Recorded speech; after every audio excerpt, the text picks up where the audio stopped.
저번 시간에 칠병이어에 대해서 살펴보았었습니다. 하나님께서는 이방인들까지도 사랑하신다. 이스라엘 민족은 잘 이해를 못하죠, 사실. 근데 하나님께서는 이스라엘 민족에게는 이스라엘 민족에게로 그 문화를 통해서 다가가셔서 그들에게 표적을 행하시고 사랑을 증거하셨고요. 예수님께서는 이방인들에게 찾아가셔서 칠병이어의 기적을 통하여서 그 문화를 통하여서 하나님의 사랑을 증언하고 그들이 가장 잘 알아들을 수 있는 표적과 기사를 통해서 그들에게 다가가셨어요. 오늘도 마찬가지예요. 하나님께서는 우리 각자의 문화 속으로, 각자의 삶의 처지 속으로 하나님은 찾아가셔서 만나기를 원하시고 하나님께 치유하시기를 원하시고 주님이 되시기를 원하십니다.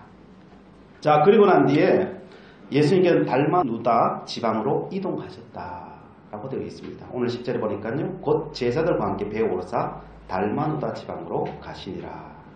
이 달마누다라고 하는 것은 이 물통이라고 하는 그런 의미를 갖고 있는 지역이에요. 마태복음은 거기는 마가단이라고 되어 있는데 갈릴리 서쪽에서 한 5km 정도 위쪽 부분이라 보고 있어요. 지금 갈릴리 해변의 우측 아래쪽 부분에 있어요. 지금 이 반대쪽 서쪽 부분으로 이제 갔다는 소리죠. 거기서 누구를 만났느냐? 바리새인들을 만났어요. 그때 바리새인들이 예수님을 막 비난하기 시작하는. 바리새인들은 예수님을 만나자마자 항상 하는 것이 이 비난하는 마음이 그의 속에 자리 잡고 있어요. 그래서 사사건건 모든 것을 시비를 걸고 넘어지려고 해요. 신기한 것은요, 우리가 그렇게 마음 먹기 시작해버리면요, 그렇게 되어버린다는 거예요. 바리새인들이요, 그렇게 마음을 먹으니까요, 그렇게 세상이 다 보이는 거예요. 예수님의 모든 게 다 그냥 그렇게 보이기 시작하는 거예요. 그게 사람의 마음이에요. 어떤 일이냐가 중요하지 않아요. 일이 중요한 게 아니고요, 내가 어떻게 볼 것이냐가 중요한 거예요. 내가 그렇게 마음을 먹으면요, 세상 모든 일은요, 다 그렇게 돌아가요. 그 대표적인 말씀이 오늘 말씀인 거예요. 11절 말씀에 바리새인들이 나와서 예수를 힐난하며 그를 시험하여 하늘로부터 오는 표적을 구하거늘이라고 되어 있습니다. 바리새인들이 세상에서 가장 고귀한 하나님의 표적, 이거보다 더 큰 하나님의 표적이 있겠어요? 요한복음에는요, 날 믿기 싫으냐? 그러면 그 표적이라도 보고 믿으라 그렇게 되어 있어요. 하나님을 믿기 싫어도, 예수를 믿기 싫어도 그 표적이라도 보고 하나님을 믿으라 그래요. 최후의 보류죠. 그런데 그 최후의 하나님의 보류를 가지고 뭘 하고 있어요? 비난거리 만들고 있더라는 거예요. 이게 비난거리가 되면은 세상에 비난거리가 안 될 게 있을까요? 세상 모든 사건은 다 비난거리가 돼요. 다 만들 수가 있어요. 말이 안 되는 것 같지만요, 그것이 실질적으로 바리새인을 통해서 일어나는 것을 오늘 성경은 우리에게 보여주는 거예요. 바리새인은 하나님의 역사를 믿으려고 구하는 것이 아니라 하나님의 역사를 믿지 않으려고 빌미를 잡으려고 그 표적을 구하고 있더라는 거예요. 이게 사람이 바리새인이 하는 일이에요. 바리새인은 우리에게 중요한 것을 알려주고 있습니다. 그러면 바리새인이 그렇게 일부러 살려고 발버둥 치면서 그렇게 사는 것을 목적으로 해서 그렇게 살았겠어요? 그렇지 않습니다.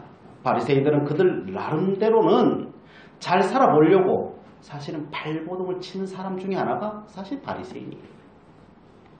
그러나 사람의 생각대로 그게 안 될 뿐이에요. 안 될 뿐이에요. 그러면 왜 안 될까요? 그것은 자기 자신을요, 우리는 보지 못하기 때문에 그래요. 내 자신을 가장 모르는 게 나예요. 등잔 밑이 가장 어떻다고요? 가장 어두운 거예요, 사실. 그래서 나를 보는 게요, 세상에 가장 어려운 거예요, 사실. 근데 사람들은요, 착각하는 것 중에 하나가 자기 자신을 자기가 가장 잘 안다고 생각해요. 그 대표적인 사람이 누굴까요? 그 사람이 바리새인들이에요. 바리새인. 자기가 가장 잘 안다고 생각돼요. 그러나 우리 자신을 본다는 것은요, 정말 쉽지 않아요. 이 부분은요.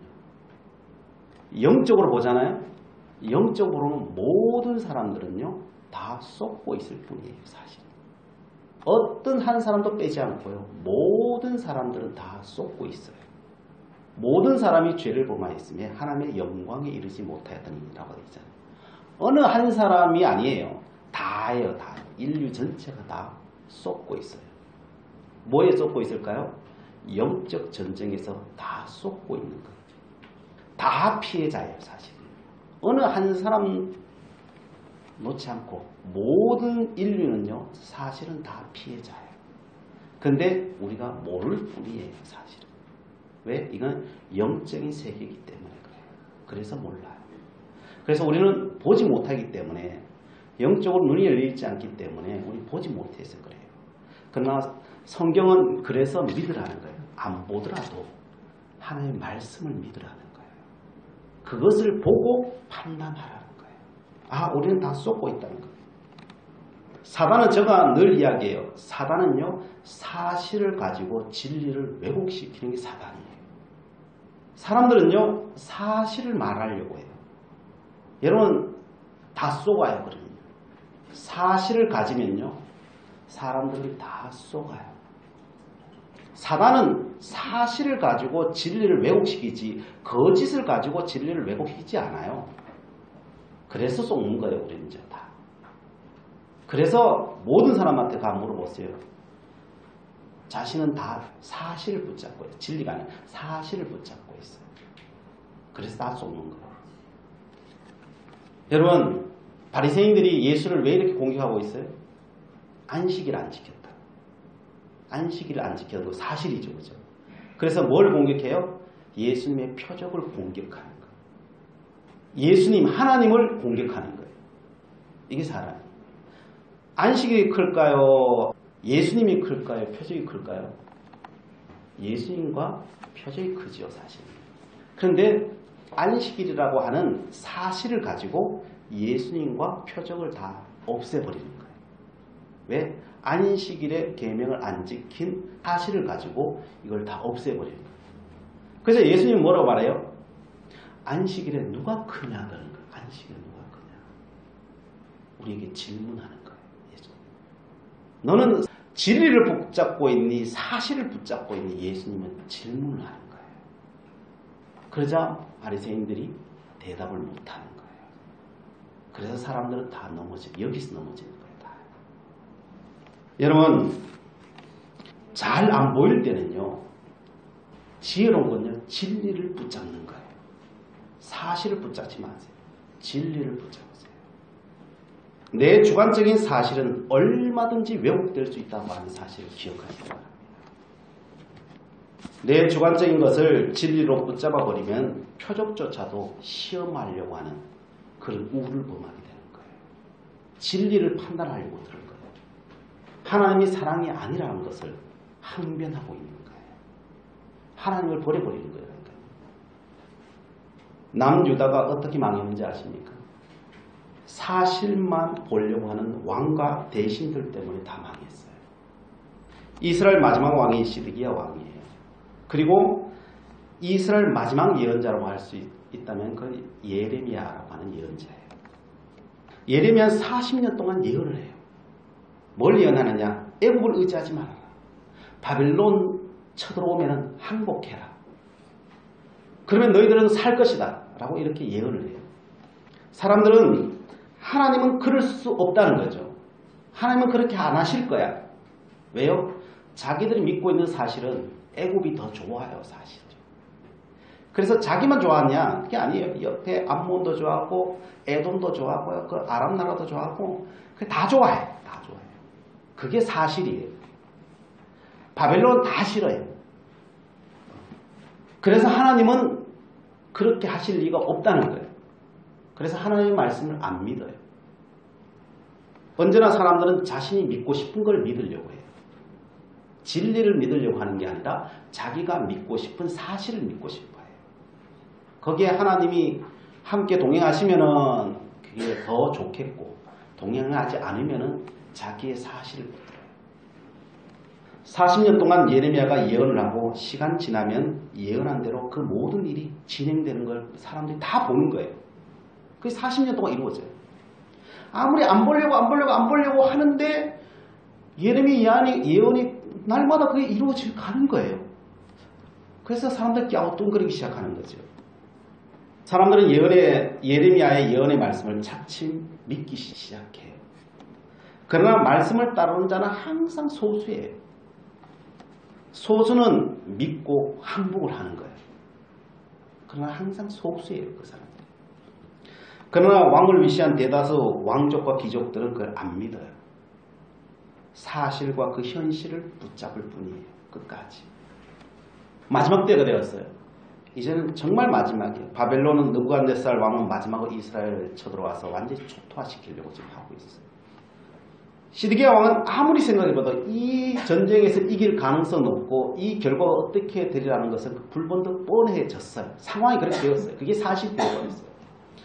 예레미야 말이 다 이제 현실로 다가오는 걸 그가 직접 느꼈어요. 그제서야 시드기야 왕은 예레미야를 불렀습니다. 그러면서 하나님 이야기를 나에게 해달라는 거예요. 이제는 들을 마음이 있다는 거죠. 그래서 예레미야 38장 14절 하반절에 이렇게 되어 있습니다. 왕이 예레미야에게 이르되 내가 내게 한 가지 일을 물으리니 한마디도 내게 숨기지 말라라고 부탁을 해요. 그래서 예레미야가 내가 똑바로 말하면은 왕은 날 죽일 건데요. 그러니까 아니냐, 나 절대 안 죽일 거야.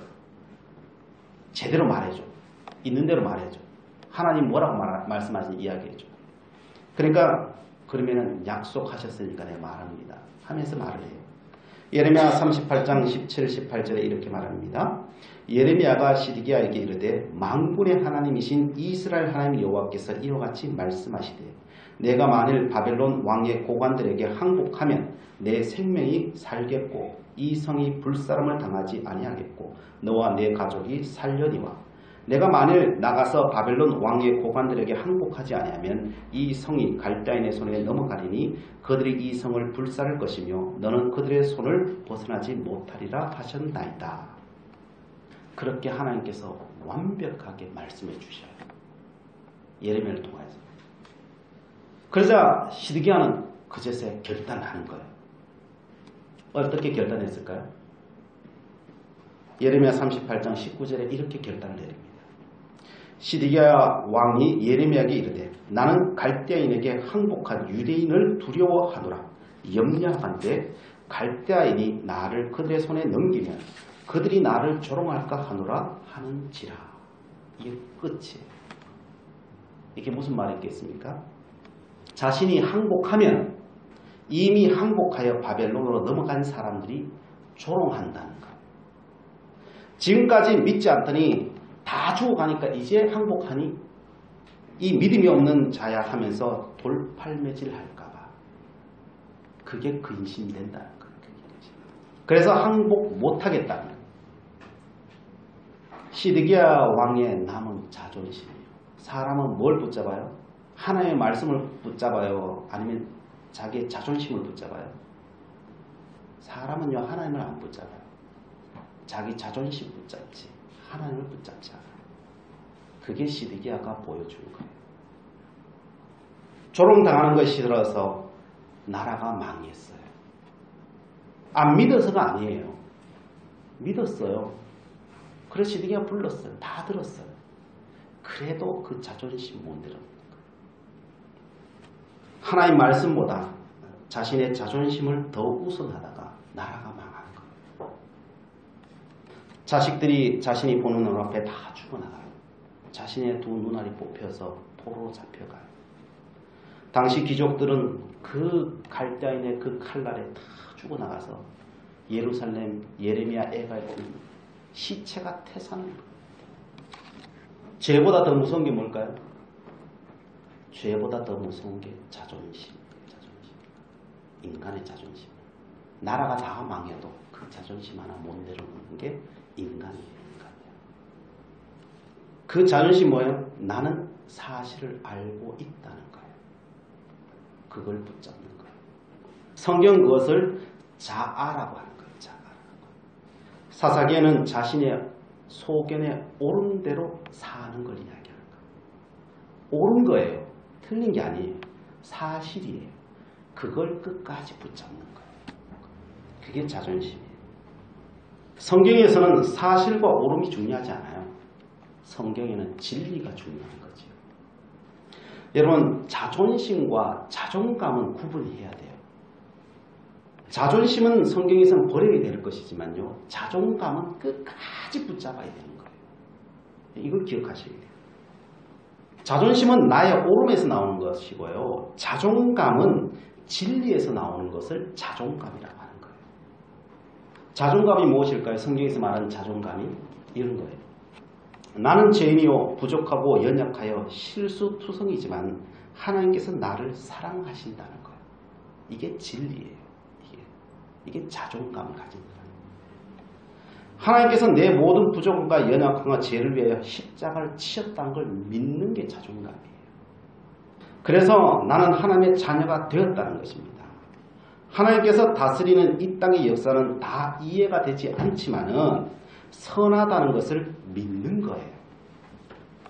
이해 안 된다고 하나님의 이 땅을 다스리시고 그 선하심을 인정하지 못하면요, 그건 자존심이에요.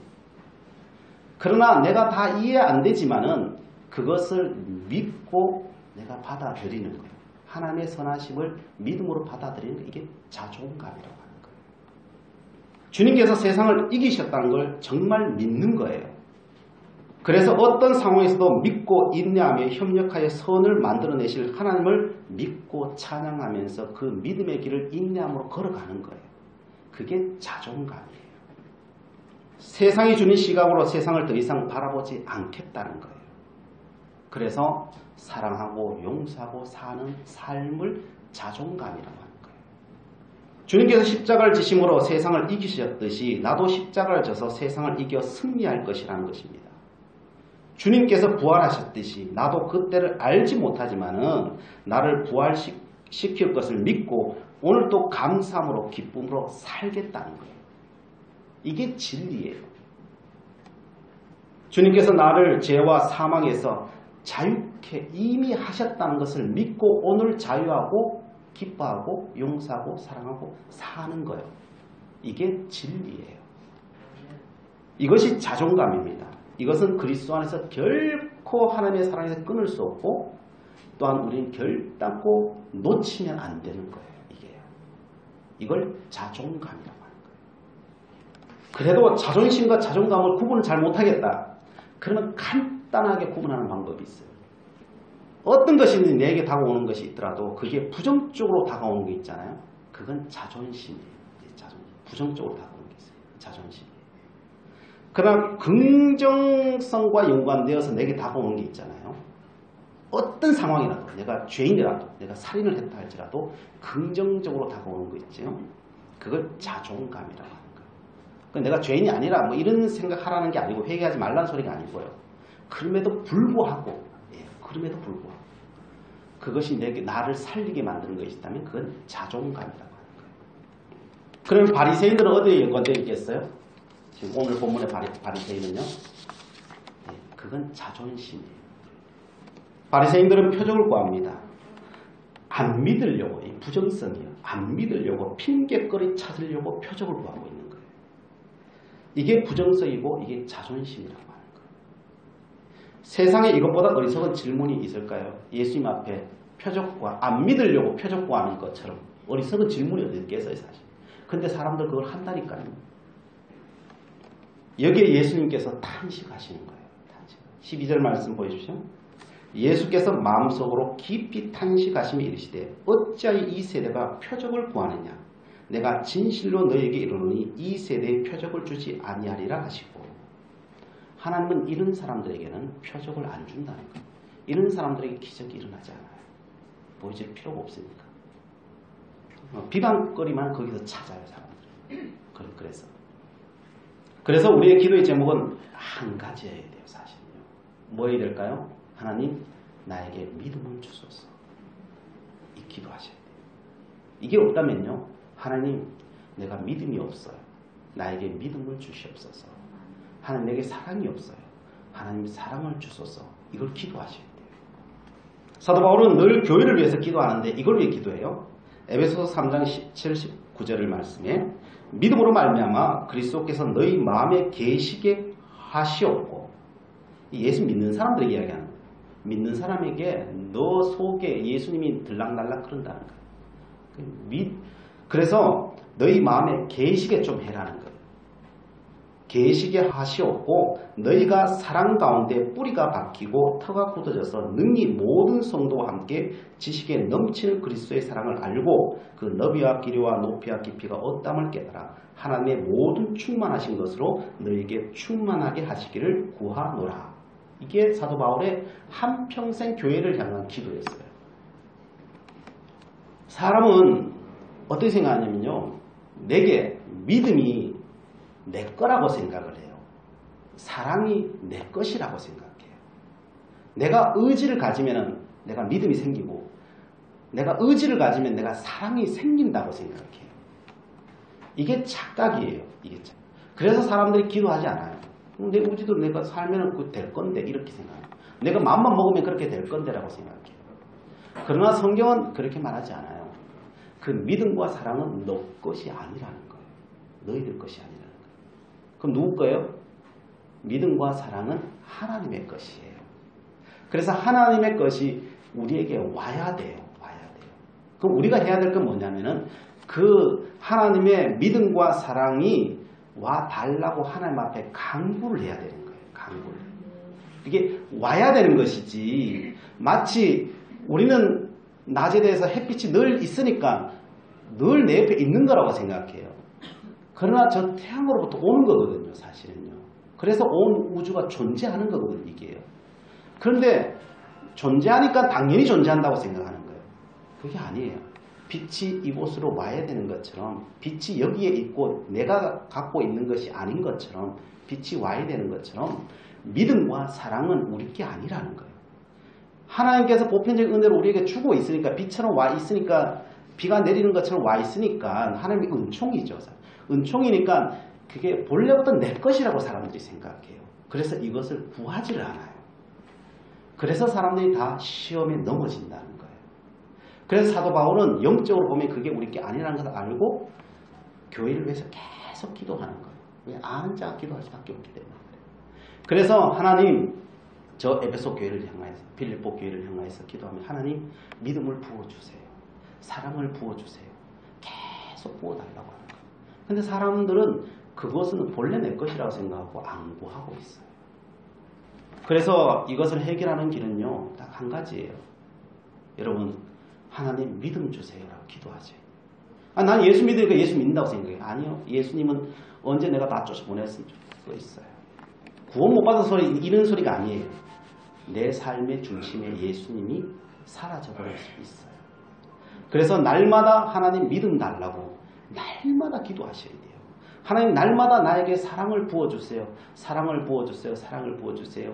날마다 하나님 앞에 그 기도를 드리셔야 되는 거예요. 사도 바울은 한평생 나는 그 기도한다는 거예요. 영적으로 하셔야 돼요. 많은 사람들은 내 의지로 뭐가 된다고 생각하는데요. 여러분, 의지를 들이면 뭐가 되는지 아세요? 의지를 들이기 시작하면요, 그게 율법주의가 되는 거예요. 그게 바리새인이에요. 내가 할 수 있다는 거 있잖아요. 내가 사실을 붙잡는 거 있잖아요. 그걸 붙잡기 시작하면은 내가 바리새인이 되는 거예요. 바리새인이 되면 어떻게 되는지 아세요? 나를 보는 것이 아니라 다른 사람을 계속 보게 돼 있어요. 그리고 그 표적까지도, 하나님의 표적까지도 비판하려고 들고 힐난하려고 들고 그렇게 되어버리는 거예요. 하고 싶어서 그런 게 아니라 저절로 그렇게 되어버리는 거예요. 열심을 들이면 들일수록, 일을 하면 할수록 더 그렇게 되어버리는 거예요. 그게 성경이 우리에게 말씀해 주고 있는 거예요. 그래서 여러분 기도하셔야 됩니다. 하나님, 믿음과 사랑이 우리가 이 예배 드리는 가운데 생기게 해주시옵소서. 하나님, 내가 날마다의 삶 속에 주님의 도우심과 은혜를 구합니다. 믿음과 사랑을 부어주시옵소서. 이렇게 날마다 기도하셔야 돼요. 그럴 때 채워지는 거예요. 그래서 마태복음 25장에 열천의 비유를 주님 하시는 거예요. 너의 등잔에 기름을 채워라, 그런 거예요. 왜요? 그것은 날마다 채우고 있는 거예요. 채웠으니까 됐지라고 생각하고 그저 빈둥빈둥 놀아버리면 어떻게 해요? 나중에 없는 거예요. 정말 중요할 때 보면 없는 거예요. 기름이 없는 거예요. 그래서 주님께서 날마다 기름을 채우라는 거예요. 그게 뭐예요? 하나님 앞에 구하라는 거예요.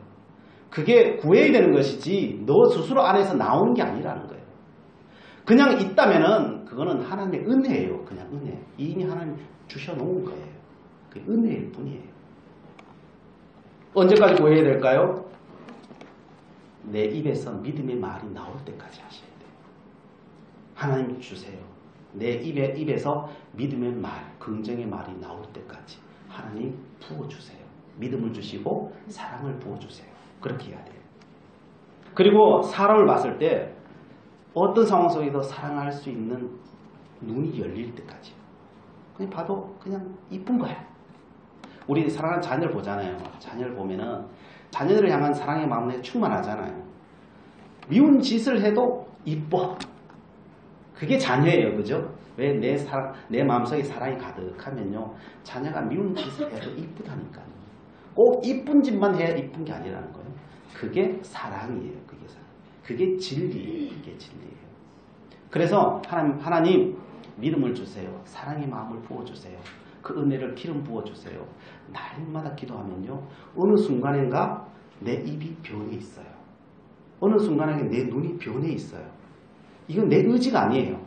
그걸 성령 충만이라고 하는 거예요. 그래서 계속 구해야 돼요. 내가 변화될 때까지 구하셔야 돼요. 여러분 그래서 나를 믿지 마세요. 나 자신을 믿지 마세요. 내 자신을 믿으면요. 여러분 다 실패해요. 내 자신을 믿지 말고 하나님을 믿으세요. 하나님 앞에 구하세요. 나한테 없는 걸 뭐 끌어내려고 하지 말고 하나님 채워달라고 기도하셔야 돼요. 오두막이라고 하는 소설이 있습니다. 영화로도 제작이 되었는데요. 전 세계에 2천만 부가 팔렸어요. 2천만 부가 어마어마하죠. 여기서. 세계 100대 책 중에 포함되어 있어요.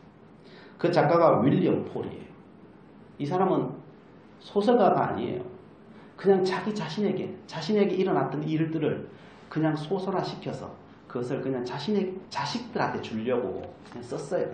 자식이 너무 좋아서 지인들한테 나눠줬는데 지인들이 너무 좋다고 해서 그걸 지인들이 출판하라 그래가지고 출판소를 찾아다녔는데 출판사들이 다 안 된다 그랬어요. 그래서 목사님 2명이 출판사를 만들었어. 그래서 출판을 했어. 그래서 서점에도 이게 팔리지 않고 하니까 그냥 인터넷에 올려놨어요. 그런데 그게요, 입소문을 타고 2천만 부가 팔린 거예요. 전 세계적으로. 그 내용이 뭐냐면요, 윌리엄 폴은 자신이 아버지를 따라 선교지에서 자라가 되었어요. 자라면서 원주민들에게 4세 때부터 성적 학대를 당했어요. 그래서 큰 상처가 그에게 자리 잡게 되었어요. 근데 그 상처가 어떻게 치유되었냐? 하나님을 만나고 치유가 되었어요. 사람의 힘으로 치유가 안 되더라는 거예요. 그래서 그 소설을 쓰게 된 거예요. 그러면서 소설의 힘을 빌려서 그 자기의 그 내면의 그 하나님을 만났던 그것들을 다 풀어내는 거죠. 그 내용은 이런 내용이에요. 주인공 맥이라고 하는 주인공이 있어요. 어린 시절 가정폭력에 시달리다가 13세 때 이 가출을 합니다. 그래서 자유함을 찾아요. 단란한 가정을 이룬 맥은 행복했어요. 근데 3명의 자녀가 있는데 막내딸 미시가 있는데 이 딸이 너무너무 이뻐요. 이쁘고 귀여운 짓은 다 해요. 너무 사랑스러워요. 근데 이 미시가 유기를 당해버려요. 그리고 죽임을 당해요. 근데 나중에 시체조차도 찾지 못해요. 그래서 나중에 FBI하고 같이 오두막집에 갔는데 보니까 그 딸아이의 옷이 있고 피 범벅이 되어 있는 걸 그것만 보는 거예요. 그 오두막집에서. 그래서 소설이 오두막이에요. 근데 하나님으로부터 편지가 와요. 아무리 봐도 사람이 온 게 아닌데 편지가 왔는데 보니까 파파라고 되어 있어요. 하나님이죠. 그래서 오두막집에서 맨날 메시에 보자라고 하는 내용이에요. 미심쩍었지만 가장 가고 싶지 않은 곳이었지만은 그가 도저히 이 내용을 보고 안 갈 수가 없었어요. 그래서 차를 몰고 그 오두막집을 향하여서 달려가요. 오두막 집에 가니까요. 그때 상상들, 그때 일들이 다 떠오르면서 너무 괴롭죠. 그러면 하나님을 원망하죠. 그는 그 미실을 잃고 거기서 결국 하나님을 만나게 되는데요.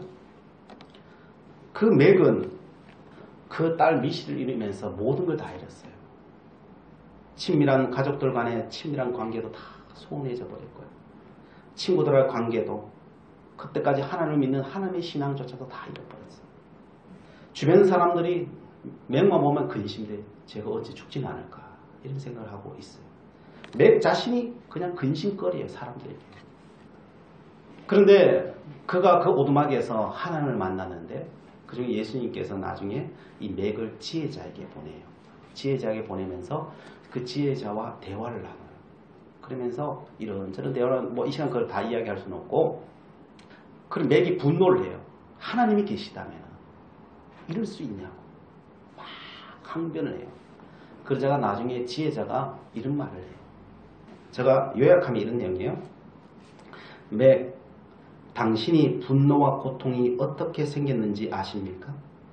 모든 인간들이 스스로 심판자가 되어 자신의 도덕관과 종교관으로 선과 악을 구별하며 다른 사람들을 판단하는 이기적인 잘못을 저질러 왔기 때문입니다. 심판자는 오직 하나님 한 분뿐인데 인간 스스로가 심판자가 되었기에 분노와 고통이 생기고 심지어는 전쟁을 하게 되는 것입니다.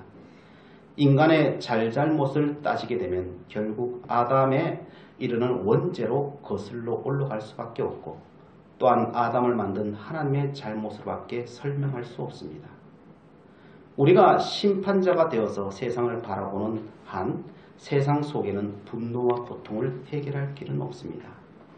우리의 삶의 혼란과 고통, 편견에서 벗어날 수 있는 길은 하나님의 판단에 자신을 맡길 때에만 가능합니다. 라고 지혜자가 말해요. 성도 여러분, 바리새인들은요 가장 거룩한 표적을 가지고 비난하고 힐난하고 부정적인 것을 만들어요. 이건 그렇게 될 수밖에 없어요. 왜요? 사실에 집중하면요, 사실을 따지기 시작하면요, 다 이렇게 갈 수밖에 없어요. 결국은 나중에 하나님은 나쁜 하나님이에요. 결국 이 결론밖에 안 나요. 그리고 모든 관계는 다 깨어질 수밖에 없어요. 그게 결론이에요.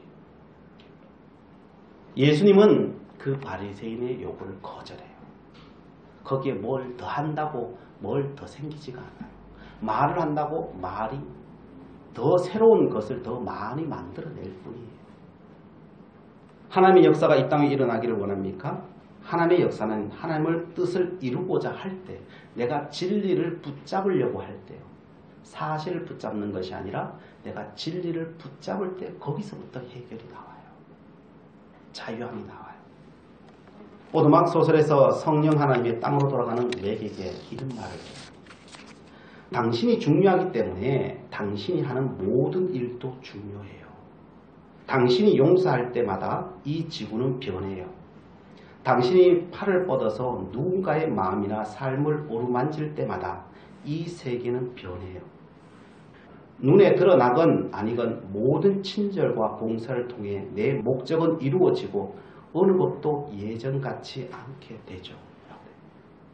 결국은 세상을 변화시키는 것은요, 내가 그렇게 진리를 붙들고 살아가려고 발버둥 치는 그 날갯짓 하나부터, 거기서부터 내 결단으로부터요, 거기서부터 시작된다는 거예요.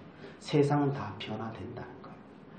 그래서 윌리엄 폴이 자기가 그래서 그 상처가 다 치유됐다는 거예요. 하나님 안에서 치유됐다는 거예요. 그리고 이 세상을 변화시키는 세상의 중심에 이 사람이 서버리는 거예요. 오늘도 나의 자아를 버리고요, 자존감을 높이기를 결단하십시오. 믿음의 길을 인내함으로 걷기를 소망하십시오. 그리고 우리 모두에게 하나님의 그 표적은 그렇게 믿음으로 걸어가는 사람에게 하나님께서 날마다 보여주실 것입니다. 기도하시겠습니다. 사랑의 하나님, 가장 거룩한 표적조차도 어떤 그릇에 담냐에 따라서 하늘과 땅의 차이가 난다는 것을 보았습니다. 주님, 저희들 믿음의 그릇이, 사랑의 그릇이 깨끗해지기를 원합니다. 날마다 커져가기를 원합니다. 구하오니 만들어 주시옵소서. 아버지 하나님께서 쓰시기에 가장 합당한 그릇으로 만들어 주시옵소서. 표적의 역사가 우리의 삶 가운데 날마다 일어나기를 원합니다. 친히 역사하여 주시옵소서. 예수 그리스도의 이름으로 기도드리옵나이다. 아멘.